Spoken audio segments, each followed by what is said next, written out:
The Bleacher Report app is your destination for sports. Right now, the NBA is heating up, March Madness is here, and MLB is almost back. Every day there's a new headline, a new highlight, a new moment you've got to see for yourself.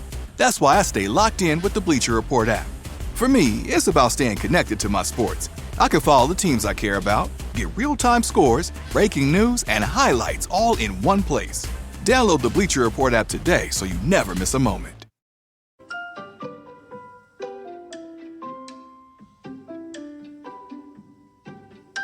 Hi, I'm Daniel Licus, and welcome to Book 101 Review. Book 101 is all about the books that I've read for the last 40 years. And today I have my special guest. She's a trauma psychotherapist disrupting the space. And no other than Miss Maggie McCane. Hello, thank you for having me, Daniel. Welcome, Miss Maggie on Book 101 Review. And can you please introduce more about yourself that I miss? Sure, yeah. I'm a trauma therapist here in Tucson, Arizona. I'm also the owner and founder of Rehoboth Therapy and Wellness. So we're a small group practice serving those in the state of Arizona, Tucson specifically. We consider ourselves a boutique mental health practice that is really striving to serve men and their mental health specifically. We think the mental health arena has done a really good job of targeting women and children, but men have gotten overlooked or missed. And so we really have tried to create a safe space for men specifically to get their mental health needs met and to find a place where they feel safe in their healing. Yes, and thank you so much for sharing your knowledge and wisdom to the world. Miss Maggie, thank you. And today, let's talk about being a trauma therapist. Beyond the event, common misconception about that trauma is defined by event itself. How do you reframe trauma for clients? Not as a story about what happened to them, but as a story about what happens inside them afterward. Okay, so I have a pretty hot take on trauma. Come up against some professionals or even people who disagree with me in this. But there's growing research that, most of us, when we think about trauma, we think of a big life event that occurred. Car accident, abuse, war, terrorism, things of that nature. True. That's considered what we now refer to as a big T trauma. But there's growing research, like I said, that there are also things that are now considered little t traumas. Do you know, Daniel, or do you have a guess when our brain is fully developed? At what age? At the age of 7 years old. Okay, so great guess. I think that a lot of us don't have a complete understanding, and there's always growing research in regards to brain development, but our brains are not fully developed until we're 25 years old. Oh, okay. So what this means is that as our brain is developing, it doesn't have all the neural networks it needs to make adequate sense of the world and what happens to them. So that means that when we're young and our brain is not yet developed, our brain might misinterpret what's going on around us. And then this causes negative distortions that then impact us the rest of our lives. So we might interpret from a young age, again, pre-developed brain, that I'm not loved, I'm not lovable, people don't care about me. And that might not even be true, but if our brain interprets the world that way, we will grow up believing those things. This is then referred to as a little t trauma, and we can go back in through psychotherapy, through the work that I do, and help them correct that cognitive distortion. We meet a lot of people that are like, hey, I'm really successful, I'm a high achiever, I'm really driven. How come I have this inner voice that says I'm not good enough? That was probably formed in childhood before our brain was fully developed. And so we can rewire and heal the brain. Interesting facts. Miss Maggie, the compass, not the map. The therapist's role is unique in deep trauma work.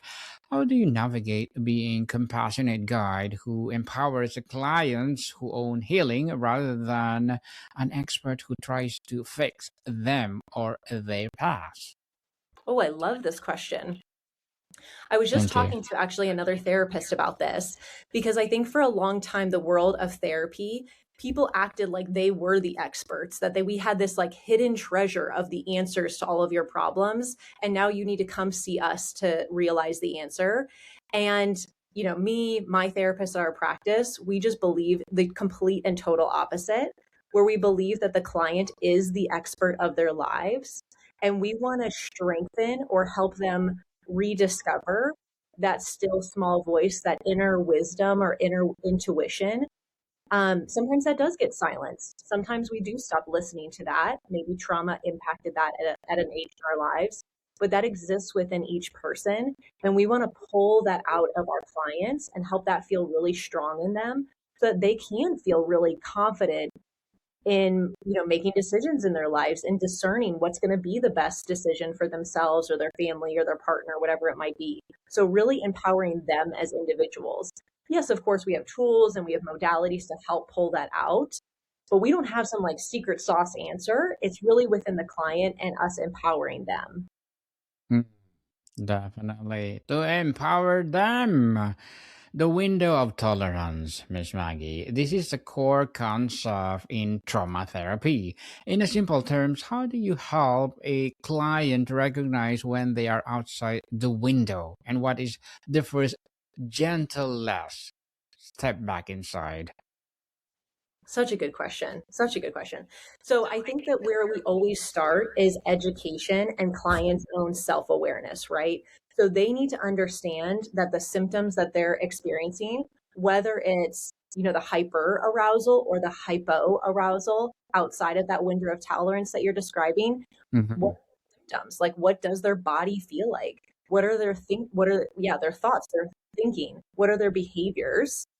So once they have a greater understanding of what's going on, what their symptoms are, then we can have an easier time of addressing. So then what does work for you? If it is that your heart is racing because you're nervous about something, do we need to take some deep breaths? Do we need to remove ourselves from the stressful situation and just get some fresh air, get some clarity, get some distance between us and the stressor at hand? Is it that our thoughts are spiraling, that we're ruminating? So then do we need to take control of our thinking and challenge, what's the facts and what are the fears? That will help us get back into the window of tolerance. So we really, my recommendation is always to really cater that like recipe of how to get them back into that window of tolerance per the individual, right? Because one thing might not work better, as good as another tool for another client. Mm, definitely. Mechanics of healing a specific approaches, Miss Maggie. The body as archive. Trauma is restored somatically. How do you help client who is deeply intellectual or detached from the body to begin listening to its signals as source of wisdom, not just fear? Oh, this is good. And so we work predominantly with men. And I think, again, stereotypically, not all men have an easier time remaining disconnected from their bodies. So sometimes this work is a little bit challenging. You're talking about how to connect them somatically, but even cognitively. A lot of us weren't trained or given the tools or the resources to think about our thoughts, the term metacognition, right? So Hmm. what are your thinking patterns that are causing disruption? Same sort of thing, right? It's just information. What's your body telling you? Like, let's slow down and check in with your body. Is your heart racing? Are you sweating? Are you having a difficult time breathing? Does your stomach hurt? These are all symptoms that your body is dysregulated. And I encourage clients to think about this as kind of like smoke alarms or body alarms. It's just your body saying, we need some help, we need some attention. And so, kind of trying to reframe it because a lot of us have normalized these things, right? Like we're just Yes. used to our stomach hurting all the time. And now we've been diagnosed with IBS, and that's just the way things are. And now we take 40 milligrams of omeprazole every day. Like that's so normative in our culture. And so helping clients understand that that doesn't actually have to be the norm. That's their body asking for help, and that we can address those symptoms through, like you said, somatic exercises or even through cognitive exercises. Mhm. Yes, definitely. People listen to your body rhythm. Yeah. And Uh, teach your children how to listen to their body. I'm really passionate about parents empowering their children. And so if you have a child who's kind of describing some of these symptoms, helping them see like, oh, your tummy hurts. Are you nervous about something? Your tummy hurts. Are you scared? Again, just giving them the language. The answer might be no, and that's fine. Maybe they're hungry, but just helping them understand that these things are connected. mhm. Connected for sure. A principle is that safety must precede processing. What Mhm. does building safety actually look and feel like in the therapy room before any traumatic memory is ever approached? Yeah, and such a good thing. So at my practice, we provide free 20-minute consultations because we really do want the client to feel safe, and like the therapist that they're going to spend an hour with is a good fit. So I think I do encourage clients like take advantage of the free consultations that a lot of therapists do provide, and just again listen to your body. Does this feel safe? Does this feel like a good fit? Or does this not really feel like someone that you would want to talk to for hours and share kind of your deepest hurts or struggles? So I think that's a good first place to start, is by the free consultation. And then, in our initial sessions, we just do a lot of rapport building. So just getting to know one another as people, or getting to discuss easier topics to create those feelings of safety. And then before you do trauma work, you always want to do regulation exercises and tools. So we ensure that our clients have a lot of tools to help them regulate, so that when we do get into the trauma stuff, we both feel very confident that, like, hey, if things do get too hard or too dysregulating, let's go back to your safe space. Let's put it in a container. Let's practice those breathing exercises, because we don't want to go somewhere that's going to be hard, not knowing if we're going to be able to regulate before we leave our session and go and face our kids or drive down the street. So creating safety is definitely a number one priority.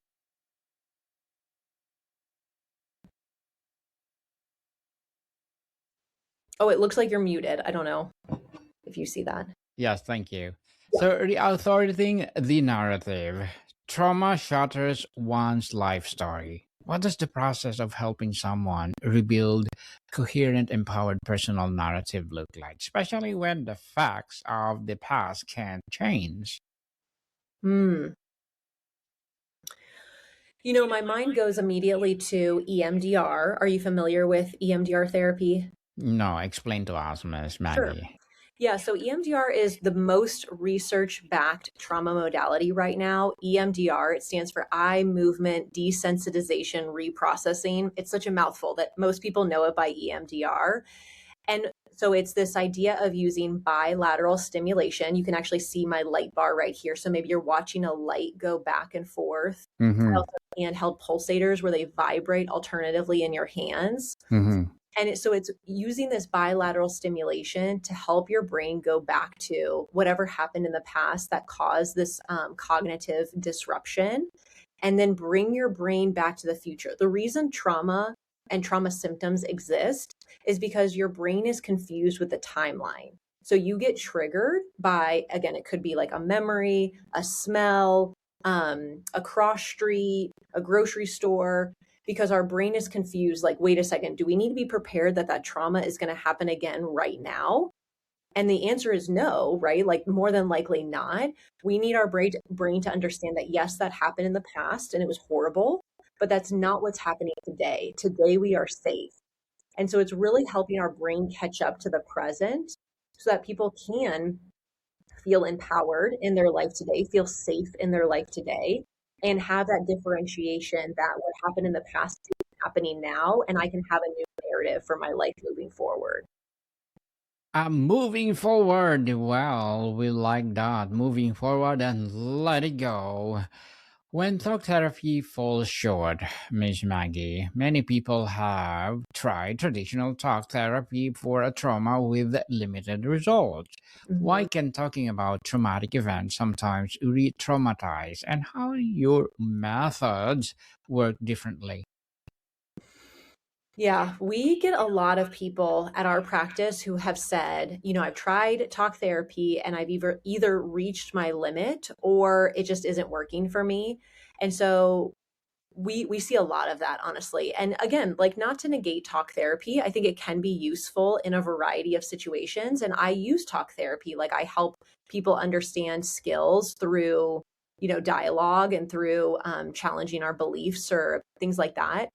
But you're right. Sometimes it's just not deep enough. Sometimes trauma is so deeply integrated into our brain or body that we just cannot talk through it. So that is exactly where EMDR is a very effective modality, because there's actually very little talking in EMDR. And a lot of people like this modality for that exact reason, is that you really don't have to talk about it. You can just let your brain go back and process with the bilateral stimulation. It's all about working in your subconscious brain. So again, this is why EMDR just has really phenomenal results and research.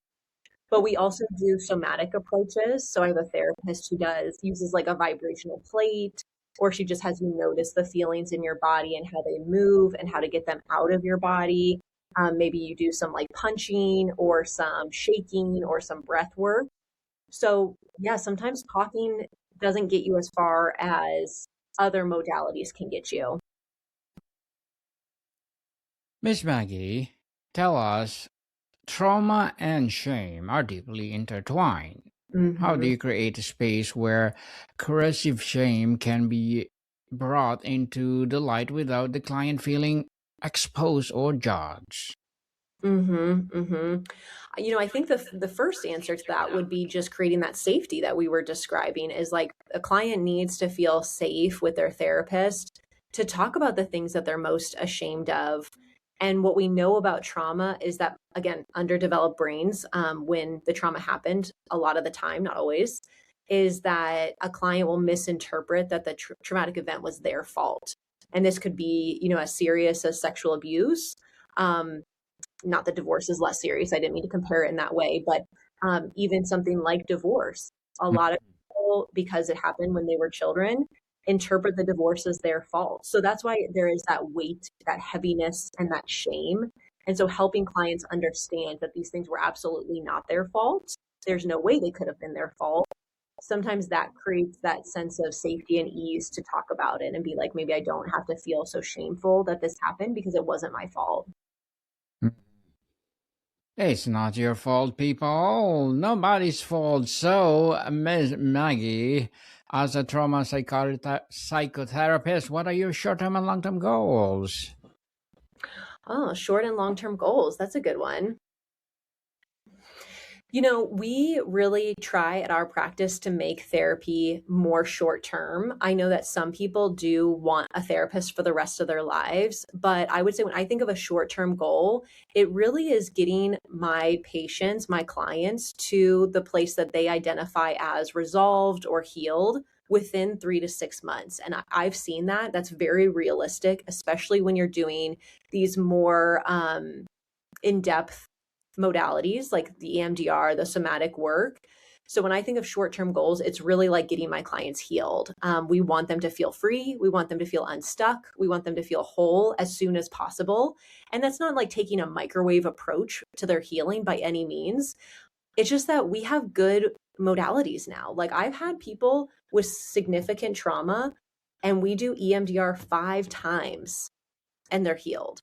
Like, this is remarkable. Yeah. And then long-term goals, I would say, is just to help as many people as we can in our community, in our state.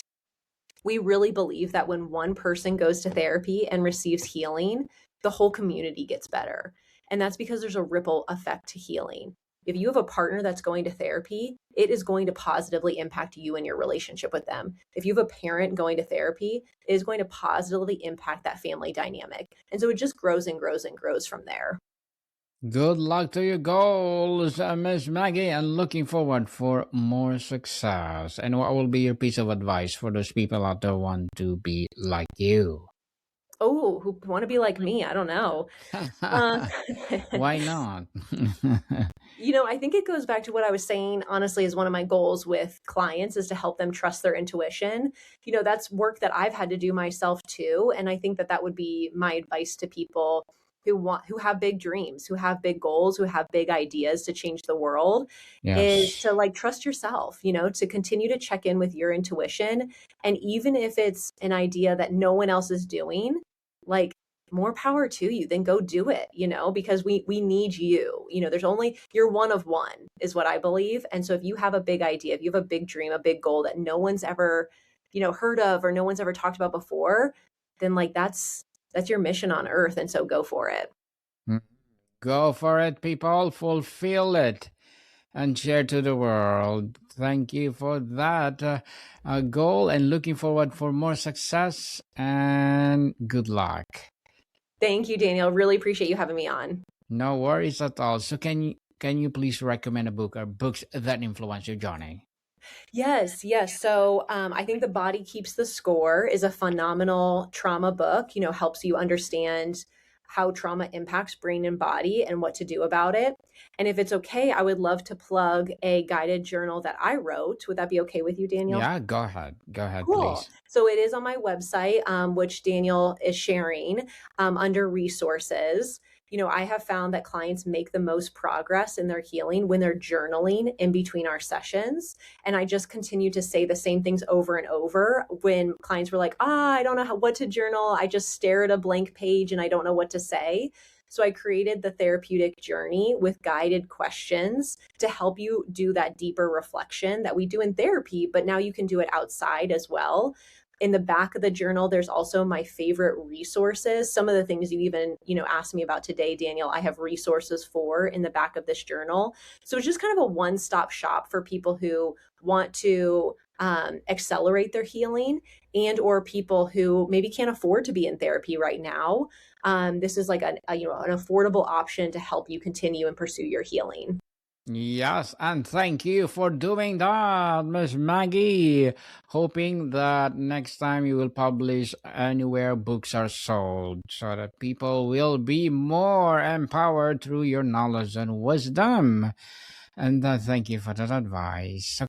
And of course, your recommendation. So, tell us one more question.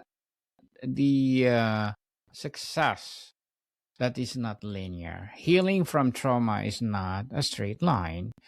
How do you help your client measure progress when there is inevitable setbacks and triggers?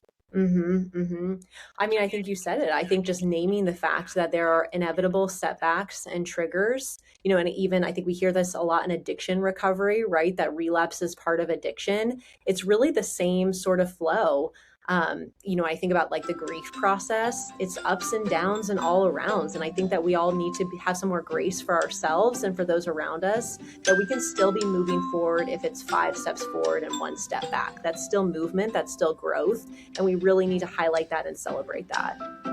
Yes, people, let's celebrate. So, Miss Maggie, thank you so much for sharing your knowledge and wisdom to the world. So, can you please invite our listeners to support your advocacy, your projects, or anything you want to promote on Book 101? Yeah, I think honestly, just this guided journal, I really believe in this resource. It already has helped a lot of people. I think it can continue to help a lot of people. You can find it, it's through my website, but it's available on Amazon, so ships anywhere in the world.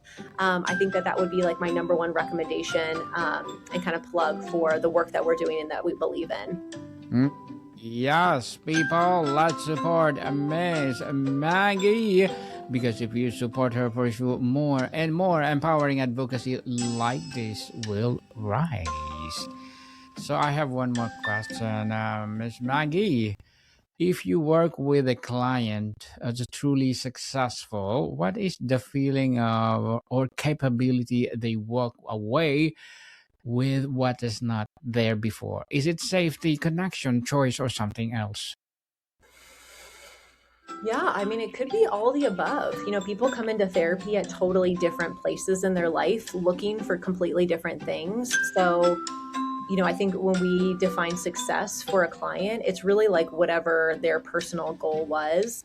I think specifically of one woman, and we did like a 1-day, full day intensive, which was always like really cool, very accelerated healing and growth. She came in very depressed, no motivation, no energy. And by the end of our time together, she told me, she's like, I can't even remember the way I used to think when I came in here. I now feel totally motivated. I completely believe in myself. I know that I'm capable. And so it was just like that massive switch in her thinking and belief in herself. I mean, that was a huge win, right? That's like an easy example to think of, but there's so many different ones. So, Miss Maggie, thank you so much for your time. Thank you for having me. I really appreciate it. Monica, people, see you soon. I'm sorry. Miss